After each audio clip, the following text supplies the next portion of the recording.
anticipate going over the course of the next week, in particular, this critical week as it relates to addressing and suppressing these wildfires here in the state of California.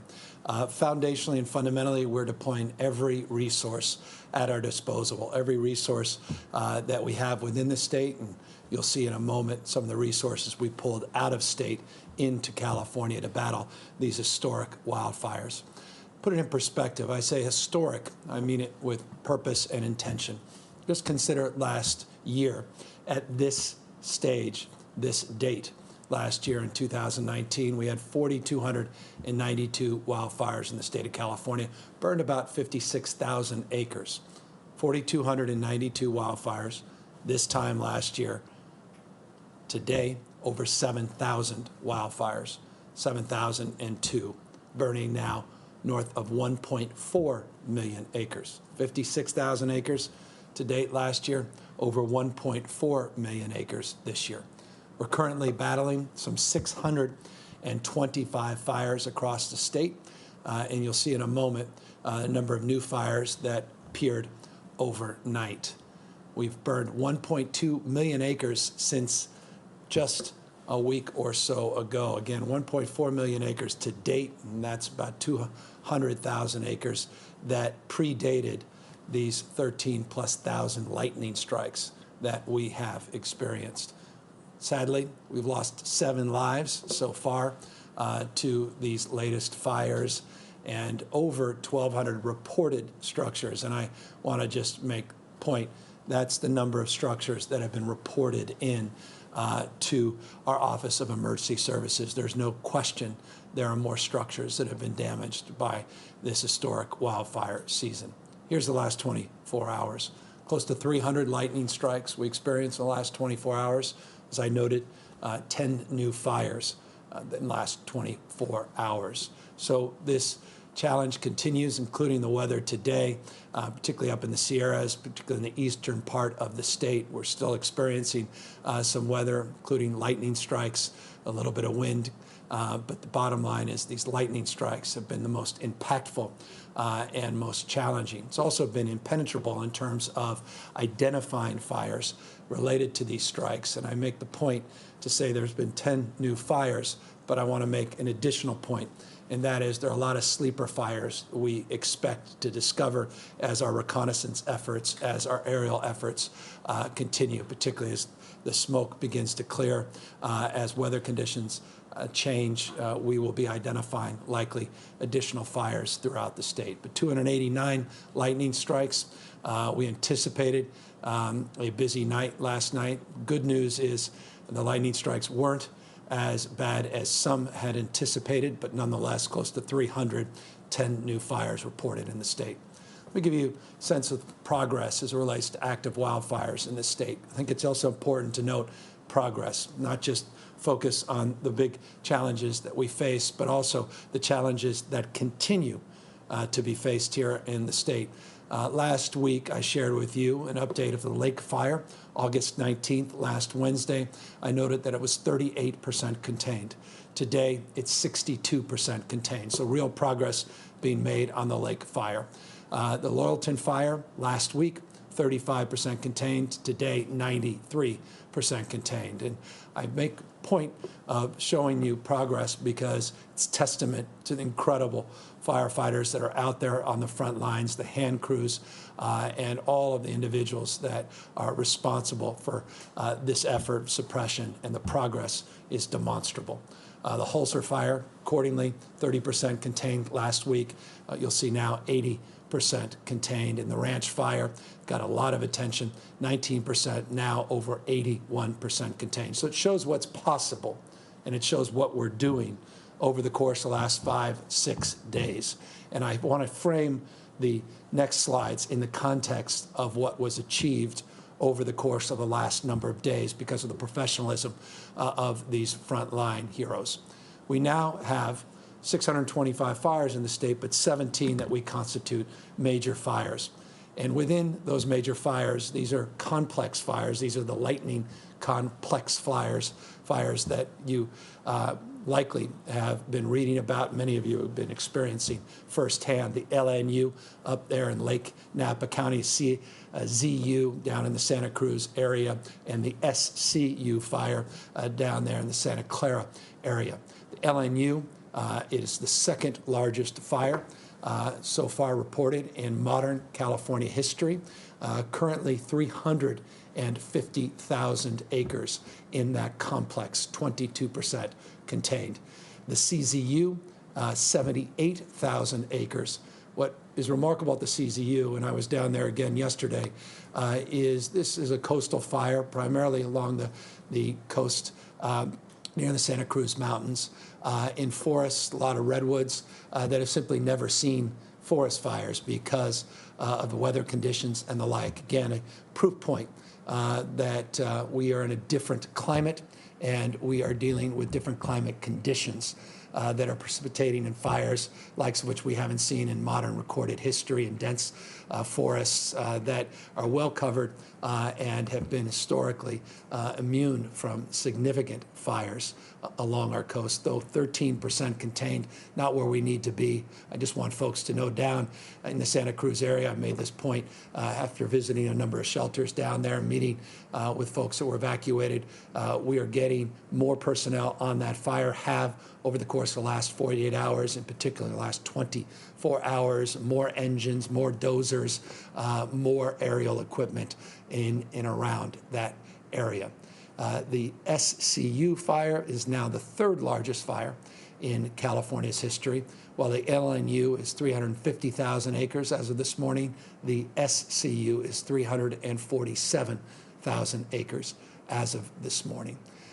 We are also battling fires that persist. August fire and the Carmel fire and the Sheep fire. You'll see the containment there, 11, 15, and 0%.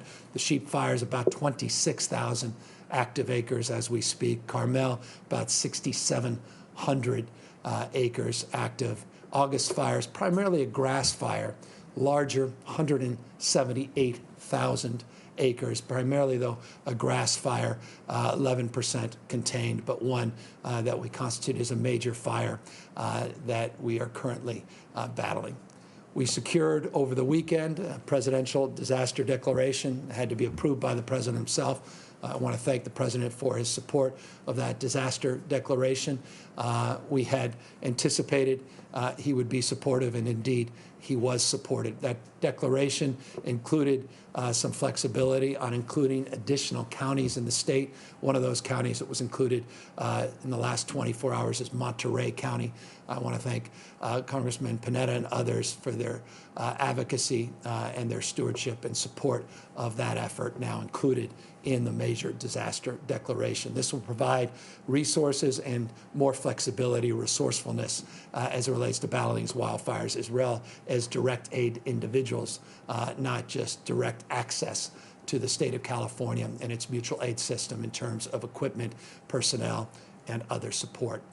Currently, speaking of personnel, we have actively 14,000 firefighters working on these wildfires. Over 2,400 engines now have been deployed throughout the state of California.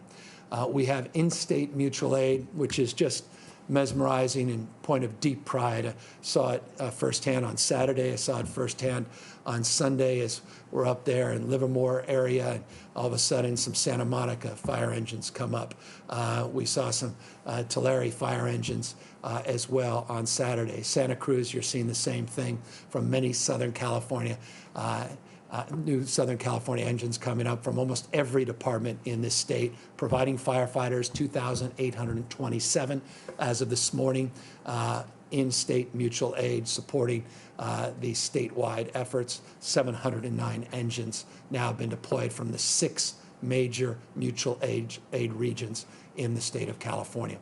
We also have been beneficiary of out-of-state mutual aid. I updated you on some of those efforts last week. We added a number of states, including Kansas, that has been helpful with National Guard support. We call this TAG process, where we're getting helicopter, Type 1 helicopter support from Idaho, Utah, Arizona now, and Kansas. We have 91 engines that have come in from New Mexico, Texas, Oregon, Utah, Washington, as well as Arizona and Idaho. Governor Bullock was on the call with just 2 days ago, also sending 8 engines. They should arrive momentarily into the state of California. Some 375 total engines have been requested from many other states as well, and we're in the process of getting those assets delivered. We continue to battle historic wildfires, but we're also battling this historic pandemic, COVID-19, that has not gone away. That makes some of our wildfire efforts a little bit more challenging, but we are up to the task. We had prepared new protocols, processes, and procedures in anticipation of meeting this moment. We had highlighted and socialized a number of those strategies a number of months ago when we highlighted a supplemental appropriation to get some 858 new CAL FIRE personnel hired, 830 that already now are out on the lines. But we had put together new sheltering protocols. We put together new protocols in terms of taking care of our first responders as well. Let me give you just a brief example of some of those efforts.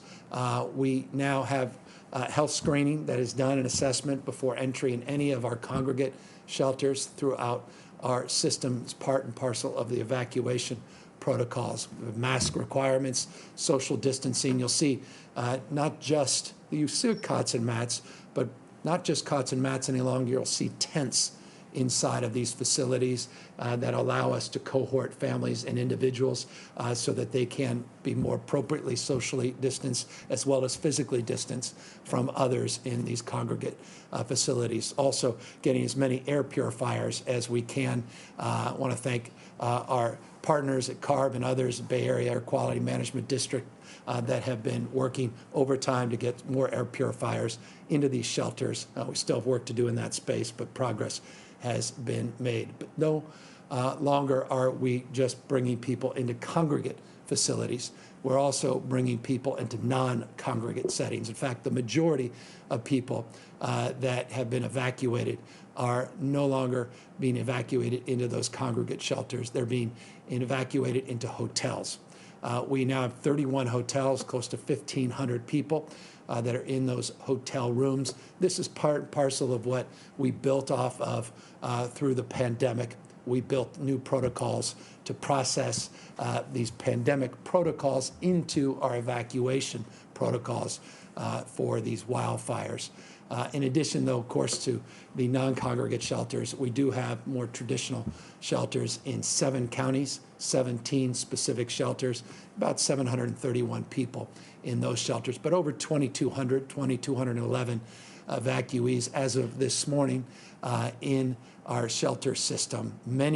Multiple of that, many more that have been evacuated, including into trailer parks. I visited one of those trailer parks in the Santa Cruz area yesterday, and others with family, with friends that may be in need of shelters. So we continue to build our capacity, build our protocols in terms of procuring more hotel rooms to provide as many people access in a timely way that we possibly can.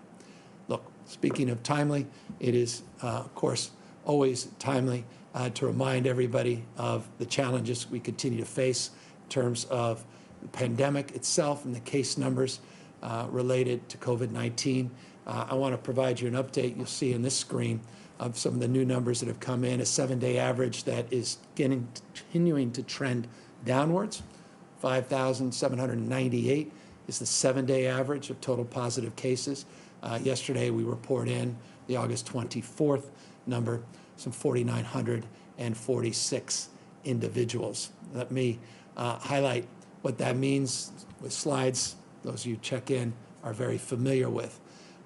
We have about a 6.5% positivity rate in the state of California over the last 14 days, 5.6% over the last 7 days, 5.6% positivity over a 7-day period, 6.5% positivity over a 14-day period. We tested a little over 111,000 people yesterday. You'll see that the 7-day average of daily tests is a little over 102,000, close to 103,000, which is slightly down. Not surprisingly, if interested, not surprisingly, the query of why, we're experiencing some disruption related to the wildfires throughout the state. In fact, we have 11 of our own state labs, our Verily and OptumServe labs, that have been impacted very directly by the wildfires. But nonetheless, we're still stubbornly getting over 100,000 tests a day, 111,000 that were reported in yesterday. Hospitalizations on the report that came in yesterday showed a 20% decrease over a 14-day period, continuing to trend in a very encouraging direction, down minus 2.1% in this last 24-hour reporting period. Hospitalizations now, COVID positive hospitalized patients, that is, represent in our hospital system 6% of the healthcare capacity. ICUs, we are down 19% over a 14-day period, actually dropped 3.1% in the last 24-hour period. Again, trending not dissimilar to the hospital numbers over a 14-day period, down 19% over 14 days, and total number of ICU positive patients in our system now, you'll recall, was 23, 22, 20, now represents 17% of the entire ICU capacity within the entire ICU, entire system.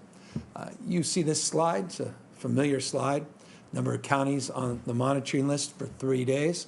What is not as familiar is that we are seeing a decline in the total number of counties on the monitoring list, picking up a little bit on the trend we saw last week from 42 counties down to 40 counties. Today, you see there are 35 counties on our monitoring list. The counties that came off the list include Calaveras, Mono, Napa County, Orange County, and Sierra County. Sierra and Calaveras, you may recall, just recently, I think it was on August 13th and August 15th, Calaveras and Sierra came on the list. Now they're off. You can see the dynamic nature, again, of these monitoring lists. I'll go back. You still see on these 35 lists some of the larger counties in the state of California, but encouraged by San Diego, encouraged by Orange County, encouraged that San Francisco has made some progress. We're going to update some more updates will be forthcoming on these slides as we present subsequent information to you over the course of the next few days. But again, progress being made across the spectrum on hospitalizations, ICUs, positivity rate, particularly over the 7-day period, and continuing vigilance in this very difficult period where we're battling this pandemic as we're battling these wildfires all up and down the state of California. Just briefly, I want to continue to remind you how deadly this disease is. And while we reported, Monday's reporting is always lower than it actually is because the reporting delays over the weekends, never as accurate as they could be. But 18 deaths, I said this last week, I said it the prior week. Look at the averages, 128 individuals over a 14-day period on average, 128 on average losing their lives to COVID-19. Don't be misled by that 18 number that came out today. And that's why it's absolutely essential for no other reason than to protect you from air quality, but to also protect you and others from the spread of this virus.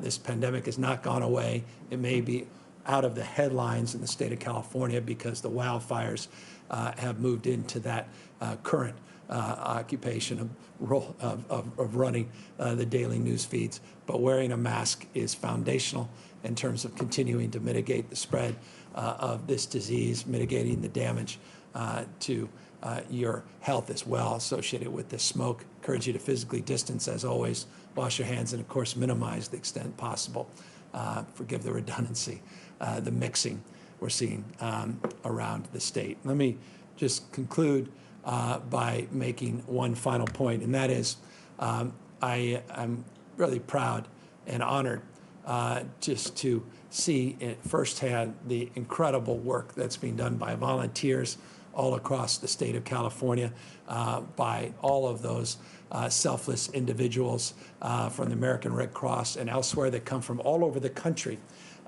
with their heart on their sleeve, there to take care of evacuees, take care of strangers. I want to thank the deputy sheriffs that I have spent time with that are doing extraordinary work in communities all across the state of California, particularly Northern California with the evacuations. I want to just upfront condemn in no uncertain words how disgraceful it is, how disgusting it is to learn about people that in some instances have been taking advantage of these evacuees by going in their homes, breaking in their homes, looting their properties. That's repugnant. And I'm going to just want to thank the deputy sheriffs and local law enforcement for their outstanding job to hold these individuals to account. And they'll be held to a higher account. The morality and ethics, besides the legality of that, is self-evident. But I just want to thank, again, local law enforcement for all of their good work during these trying times. I want to thank all the shelter operators, including all the faith-based operators out there, representing every conceivable spectrum within our faith-based community, opening up their facilities, in many cases their homes, to strangers. I also want to thank Eloy Oakley and others, the community colleges that have been made available, the dormitories that are being made available throughout the state, the CSU system and the UC system. Again, just the heroic effort across the spectrum of people really doing incredible work at this very, very difficult and challenging time, including, by the way, taking care of a lot of pets.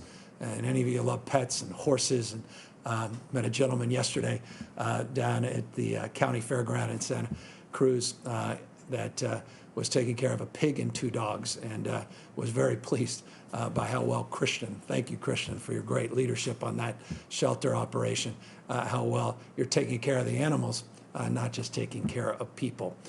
So a lot of pieces of this puzzle, but a lot of good progress has been made on some of these stubborn, larger fires. We're making a little bit of progress on these big lightning complex fires. This is an important week. The weather, again, continues to be a little unfavorable, primarily around the Sierras and the eastern part of the state, with some potential lightning through this evening. But by and large, the weather system over the course of the next week, it's a little cooler, a lot cooler by contrast to where we were 10 days ago, a little bit cooler where we were a week ago, still hot in the state. But the winds can change on a moment's notice, but the winds will be very determinative in terms of our ability to suppress these fires, mitigate the spread of these fires. And that's why I say this week is going to be a profoundly important week in terms of our efforts. And we are going to put everything that we have to do what we can, because this weekend we've got some wind conditions that may be shifting, may be changing, that can make things a little bit more challenging, certainly make things a little bit more complex. So that's the presentation today. I wanted to be succinct and focused. We've got our teams here at the State Operations Center all throughout Northern California, including head of CAL FIRE, OES, and the General of National Guard, Baldwin, all just left the SOC after a briefing and heading down to the CZU complex. And we continue, again, to be monitoring activity all throughout the state. There are many other fires I didn't highlight, from Butte Fire. Progress has been made on the Jones Fire, other fires. But I just want to thank every single member of not only law enforcement, but these incredible firefighters that are out there on the front lines, those hand crews from the Conservation Corps, including from CDCR, that are out there, which we saw near Pleasanton on Saturday, doing an incredible job under very difficult and strenuous circumstances, or straining circumstances. So with that, happy now to take any questions. Taryn Mento, KPBS. Hi, Governor. Thanks for taking my question. You have many challenges going on. I don't doubt that, but I wanted to ask about the guidance for reopening. That's something a lot of people are looking for, and you said that there would be public health officers reviewing some suggestions over the weekend and wondering when we'll see the final product. You'll see them this week. Real progress was made over the weekend. We had some good dialogue. We're making some adjustments based upon the feedback we received on Saturday, Sunday. We had a meeting this morning on those guidelines, and we will be working with others, not only in industry, but outside our local health officers and our state health authorities to socialize these guidelines, and we look forward to having them out this week. Adam Beam, Associated Press. Hi, Governor. 2 of the 3 largest counties are among the 8 that are off the monitoring list, and a number of other counties are getting close. I know you've said classroom instruction, in-person classroom instruction is best for children. So if these counties stay off the list for 14 days, do you think their school districts should immediately move to classroom learning? And how soon will you allow for the reopening of the businesses you closed or restricted last month, as well as allowing inside religious services? Yeah, so the guidelines that I was just referencing in the last question will be out later this week, and that answers the latter part of your question specifically. As it relates to the first part of your question, as you know, and remind folks that may not be as familiar, as you move off the monitoring list over a 14-day period, you're off that list. Then working with local health officers, working with labor management, working with local school districts and superintendents and local leaders in concert with parents and with advocates. We look forward to advancing the opportunity for those districts to determine on the basis of local conditions what they believe is in the best interest for their kids in moving back to in-person learning. They have that option, and that option is afforded pursuant to guidelines that we put out over the course of the last number of weeks.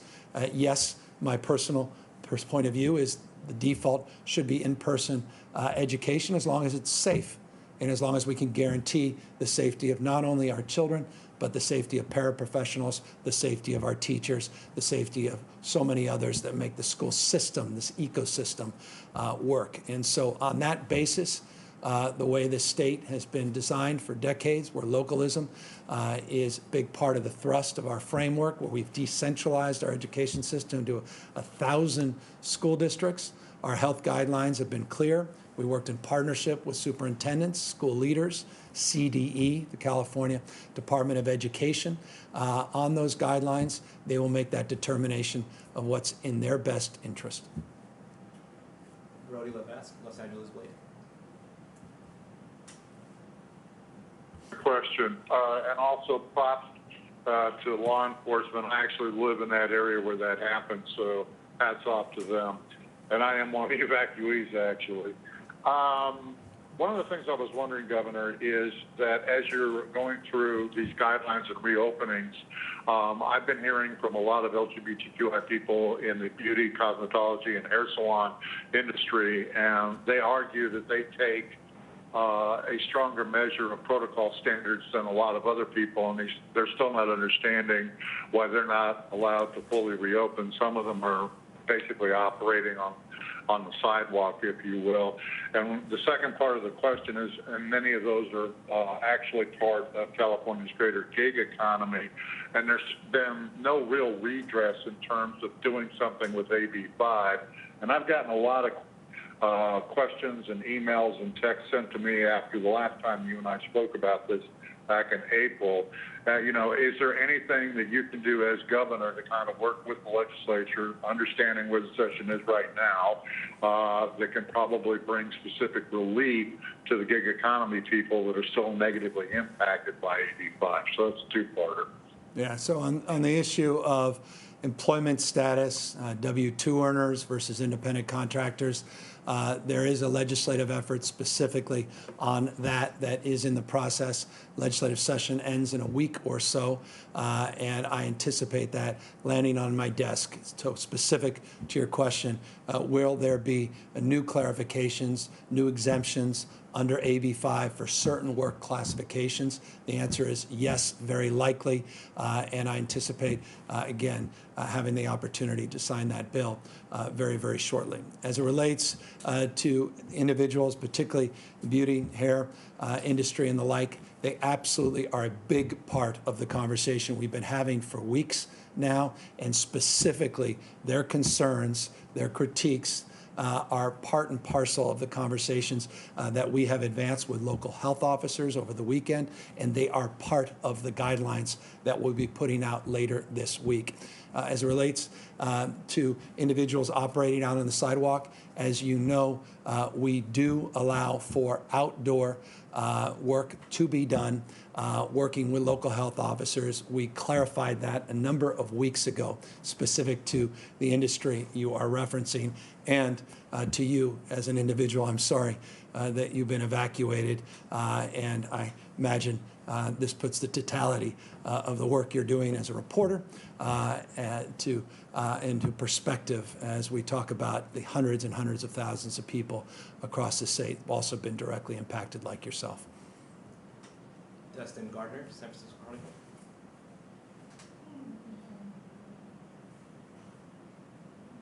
Dustin Gardner, SF Chronicle. Jeremy White, Politico.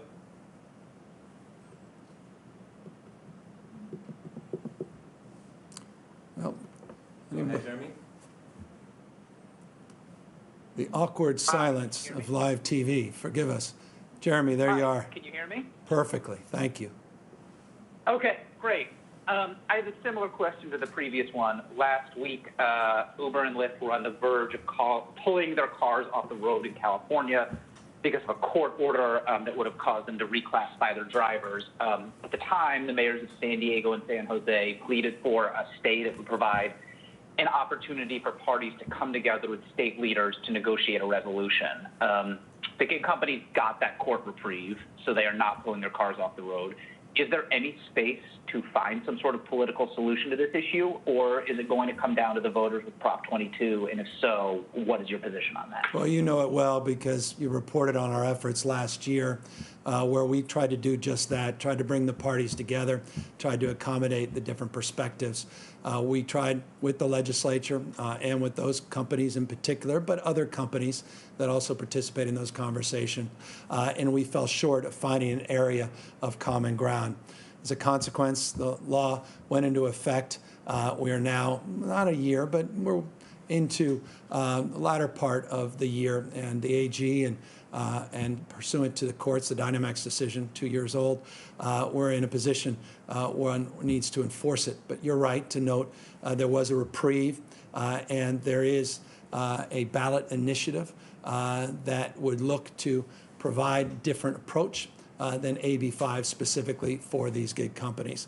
I want to just make this crystal clear. The reason I engaged in the conversations a year ago, the reason I did was because I believe there's an opportunity to find common ground, and I'm committed to the long haul of finding common ground. So that's an answer directly to your question. I also want to just make this point, that I value the dynamism of innovation, value companies that come into markets with a disruptive mindset to create more competition and to create more choices and a better experience for customers. It's a point of deep pride that I've had the privilege of growing up in a state where we have innovation running through our veins.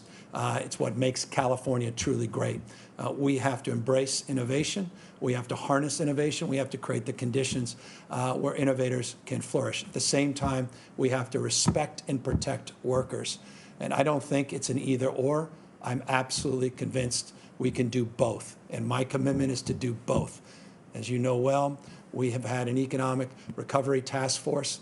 The foundational principle of that task force is growth and inclusion.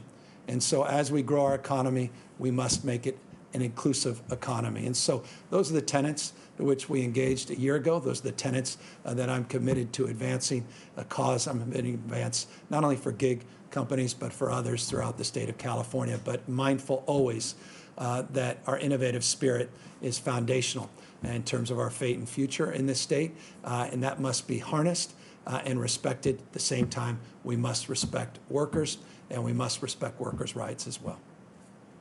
David Baker, Bloomberg News. Yes, Governor. I want to ask two connected questions about essentially the coronavirus and evacuating people from the fires. First of all, I wondered if you could sort of walk us through the steps that are being taken to check to see if people that are checking into these evacuation centers have the virus, whether they're actually being fully tested or just temperature screened. And then second, I wanted to ask whether or not you're worried that these evacuations could spark yet another little wave of infections in the state. Well, I visited most of these shelters over the last 4 days, and so we have 17 congregate shelters in our system. So I'm not as concerned as you are because of the firsthand experience of going into these shelters where I was subject to health screenings. I was subject to assessments before I was allowed to enter. Let me give you an example. Yesterday down in Santa Cruz at a community college facility that was being managed by the local Red Cross, there was a nurse there that screened me. She didn't just take my temperature, but she also asked me a series of questions. Before I could go into the actual shelter, there was another assessment that was done. There were specific protocols on physical distancing. There was a requirement that I had a mask, and there was instructions around social distancing that was provided before I even got to tour the facility. When I went inside the facility, we saw, in this case, there were not the tents that you see in some other facilities, but you saw cots that were well in excess of 10 feet apart. You saw tape protocols going into the restroom. You saw protocols as well established, the air purifiers. They look long-windedly, we're taking this very, very seriously. Was also yesterday morning down in, well, I guess it was Saturday morning in Vacaville, working to have an opportunity, rather, to see the work that was being done around food preparation. Accordingly, the food protocols have radically changed. You don't see the kind of lines that you would typically see in the past.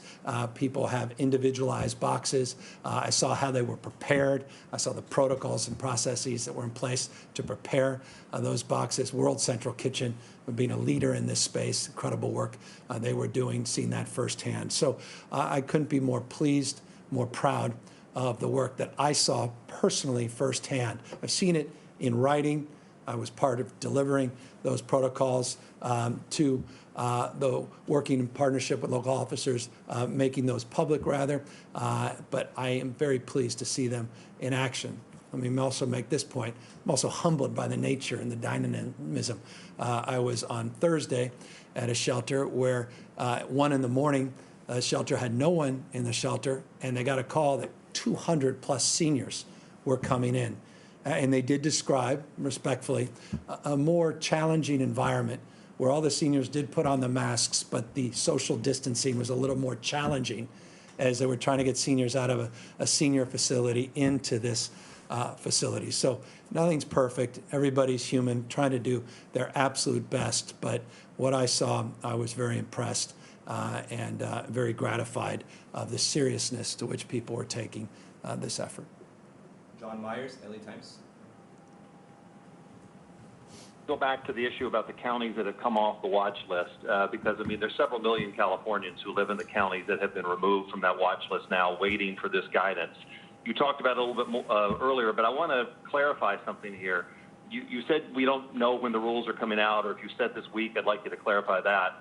But is this are you looking to craft something that's going to be individualized to the county, or is it a uniform process? I mean, one of those maybe is why it's taking so long. There's some real frustration out there. So I'm hoping you can address what people should expect here. If there's going to be a uniform process for these counties, or it's going to go case by case or county by county that you're crafting here. Yeah, we're doing it this week. We made tremendous progress last week. We had some very constructive, more specific and prescriptive conversations this weekend, and that will be forthcoming. None of this delays this fundamental fact. There has to be a 14-day period between the application implementation of not only schools, but reopening any sector of the economy. So there's no delay in that respect for these counties moving forward. But we are moving forward this week. You will see the fruits of those efforts. And I want to respect the process that we're engaged in with many of those individuals that may be reaching out to you and expressing a desire to see those things come to light. I think we're very pleased by the progress we made yesterday. More progress will be made in the next couple of days. We'll be getting that out there very publicly very shortly. Angela Hart, Kaiser Health News. Thank you, Governor. Quick safety question. What masks should people wear to protect against wildfire smoke as well as COVID? Just because you urge people to wear masks to protect against both, so wondering what's out there for that. And then the question the more pressing question I have for you today is there's a growing push by the CTA, by CMA, by public health groups to call on you to call a special session. And I just wanted to find out where you are on that and as it relates to the state's ability to handle some of these pressing pandemic issues, as you just talked about, COVID, testing, tracing, et cetera. I'm very pleased with the work that our testing task force is doing, very focused effort, and continue to make progress in that space. And we'll be socializing some new strategies very, very shortly in that space as well. As it relates to kind of mask, that is left in the hands, I think, more appropriately of our doctor, your doctor, my doctor, the head of Health and Human Services, pediatrician, in addition just to having title doctor, who can answer that more specifically, so what's appropriate for smoke as well as COVID mitigation. And then as it relates to the special session, I've said this in the past, I'll hold to it again today. If we feel it's necessary, I'm not ideological about it, if it's necessary, if it actually solves a problem, then of course we're open to considering the same. But with that, let's ask Dr. Galley for his advice on what specific kind of mask he would recommend under this environment.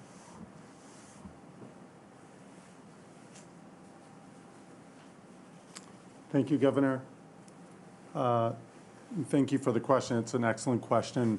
We're sort of at this crossroads where we've been talking about surgical masks and N95s and face coverings and cloth face coverings, which really do a wonderful job with COVID, reducing our risk of transmission when we're out and about in communities and near others. And the evidence there is pretty strong that a face covering, cloth face covering, is very useful. On the other hand, though, it doesn't help with smoke and smoke inhalation. So we're sort of at this crossroads where we have two different issues. Similarly, on the smoke inhalation side, you'll see filtered air masks, which allow you to breathe out, but not necessarily breathe the contents in, and those help in wildfires or with smoke inhalation. So what we have done, and as the governor has mentioned, I'll tell you what we've done with our shelters, the congregate shelters. We have sent surgical masks and N95s to those shelters as probably the best solution to allow us to both reduce COVID transmission on the one hand and make sure that we don't have people suffering from the smoke issues and the air quality in our communities. So it's a tough issue, but we're working to get supplies of what the state has in terms of surgical masks and N95s into communities, so we're not just left with what we had been with the cloth face coverings given the air quality that we see now. Thank you, Doctor. Next question. Final question, Destin Gardner, San Francisco Chronicle. Hi, thank you, Governor. With respect to the final week of the legislative session, lawmakers have put out a pretty ambitious outline of a stimulus plan, and in that plan, there is discussion of funding for bonds that would focus on climate projects. What is the status of your talks with the legislature on infrastructure stimulus plans? Do you have any hopes that something could be done in the last week here? Yeah, absolutely. And a couple of weeks back, about 10 days or so, we put out our guidelines of what we are committed to doing on economic recovery in the state, economic growth. We put out specific recommendations, and I also updated you and public on where the legislature and our recommendations align in areas of agreement, areas that we were working towards advancing. All I can say in the middle of this process, where we are in a dynamic phase of conversation, by the way, including on the eviction question, we're making real progress in that space, that progress is being made across the spectrum in terms of economic recovery, workforce development, and we hope over the course of the next day, 2, 3, to be making more public some of those efforts. And certainly we will have a very busy week this week in terms of accommodating everybody's needs and landing where we hope to collectively land on fundamentally addressing the economic anxiety that exists and persists in this state, particularly the need to embrace our small businesses and to make sure that we're doing everything in our power to jumpstart the recovery in the state. I was encouraged by the last jobs report. At any other moment, 140,000 jobs over a month would be point celebration, but we are still very sober about a 13.3% unemployment rate in this state, and we recognize the magnitude of the work that we have in front of us. And I just want to conclude on the point that this issue of jobs and economic growth is a top agenda item of this administration, and I'm very gratified in the spirit of your question of leadership of a number of individuals in our California legislature, particularly the leadership of the Assembly and the Senate, for their commitment to advancing the same. And so while it doesn't get the kind of attention a lot of other things do, it's certainly a big part of our focus and our commitment and our resolve over the course of the next 7 or so days, the end of this legislative session. With that, this is the end of this session, this update. I want to thank everybody again for your time and attention. We continue to do everything in our power to mitigate the spread of these wildfires as well as the spread of COVID-19. And I just want to thank all of you for your resilience, for your commitment to this collective cause, and let us, as we must, always just extend an expression of appreciation to the 10,000+, 14,000 now firefighters that are on the front lines battling these fires, in addition to the tens of thousands of healthcare officials doing the same to mitigate the spread of this disease. We owe them a deep debt of gratitude. Expressing that, let me express my gratitude to all of you and look forward to updating you over the course of the next few days on where we are on wildfires and this pandemic. Take care, everybody.